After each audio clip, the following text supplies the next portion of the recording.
6-0. Yes, that's the Boston Celtics record since the team went 0-2 during their first 2 games of the season, back-to-back jaunts that were highlighted by Gordon Hayward's horrendous injury. This is Corey Prescott for CLNS, the leading online provider of audiovisual coverage for the Boston Celtics. After outlasting the Heat Saturday in Miami and really taking it to a San Antonio squad missing Kawhi Leonard on Monday, the Celtics simply took care of business tonight at home against the hapless Sacramento Kings, winning by a final of 113-86. This was the definition of a balanced victory for the Celtics. 9 players played 18 minutes or more, and no player exceeded Kyrie Irving's 27 minutes of action. Irving, in continuing his assault in the league this season, was scorching hot with 22 points on 8-17 shooting from the field and 4-9 from deep. He simply got any shot he wanted and even took a variety of heat-check threes during the Celtics' 31-point third quarter that the Garden crowd was certain would go in. Jaylen Brown was red hot in this one too, flashing his corner three and an improved jump shot to the tune of 5-6 shooting from deep for 22 points overall. Boston's bench, particularly against a weak Sacramento squad, flexed its muscles tonight. The trio of Terry Rozier, Daniel Tice, and Semi Ojeleye combined for 33 points and 11 of 22 shooting. The long and active Tice secured his first double-double of the season with 10 points and 10 rebounds. The rebuilding Kings, who spent money this offseason with big money acquisitions of Zach Randolph, George Hill, and the everlasting Vince Carter, are clearly a team in transition. Second-year guard Buddy Hield led the team with 17 points, while noted first-round pick De'Aaron Fox, outside of using his quickness and court vision on a few instances, struggled to find his scoring touch, connecting on just 2 of 8 field goals for 6 points. Clear difference between these two squads tonight can be broken down by free throws and 3-point shots. The Celtics shot 16 of 19 from the free throw line and 17 of 41 from 3. The Kings, meanwhile, connected on 10 of 12 free throws and just 6 of 20 from distance. Every player in the Celtics' active roster played. Marcus Morris had a really hard workout today, according to Brad Stevens, and will travel with the team on this upcoming road trip. The Celtics face a true test on Friday night in Oklahoma City against the three-headed monster of Russell Westbrook, Paul George, and Carmelo Anthony and the Oklahoma City Thunder.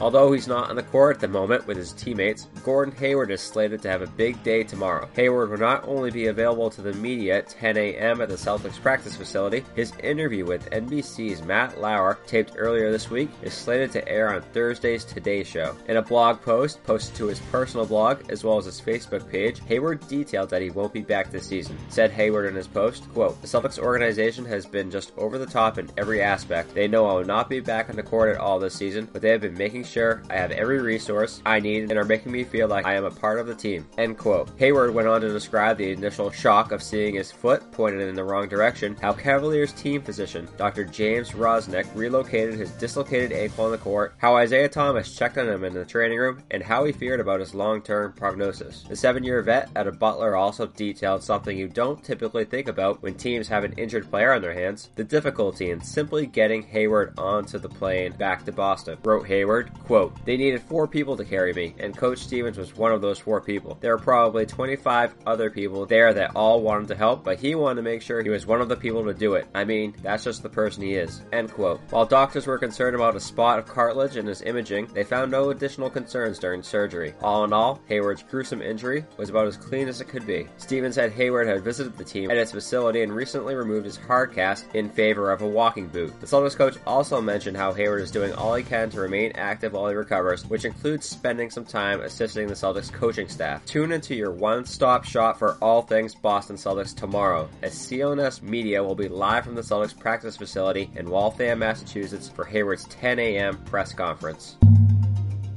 Time has passed and Kyrie Irving still believes the earth is flat. The talented point guard took to the airways on the Holding Court podcast with UConn's women's basketball coach, Gino Auriemma, saying that he's discovered that there is no real picture of Earth. A little bit background on this subject, or ill-witted claim. Irving previously went on record as saying that the earth is flat. When Irving went on 98.5's Toucher and Rich Morning show in September, those flat earth claims appear to have been debunked as nothing but trolling from Irving. However, this is in the news again today after his podcast appearance with Auriemma. Said Irving on the pod, quote, "The whole intent behind it wasn't to bypass science. It wasn't to have the ultimate intent of starting a rage and to be seen as this insane individual. When I started seeing comments and things about universal truths that I had known, I had questions, but I don't necessarily know. I won't necessarily sit here and say that I know, but when I started actually doing research on my own and figuring out that there's no real picture of Earth, it becomes like Conspiracy 2, where you say, okay, let me question this." Irving later went on to say that he simply urges people to do their own research, saying, quote, "It was literally the whole intent for people to open up and do their own research. That was the only intent. It wasn't, okay, let me figure out and go against science, let me go against what I've been told and what's right and all this stuff. It was literally just with the intent of just wake up and do your own research instead of actually assuming something that's been told to you, because I've been told a lot in terms of my history and facts, in particular facts, and it's been completely false. So once I started doing that, that was the only intent behind all of that." End quote. For more on the subject, please see famed American astrophysicist, author, and science communicator Neil deGrasse Tyson for anything further.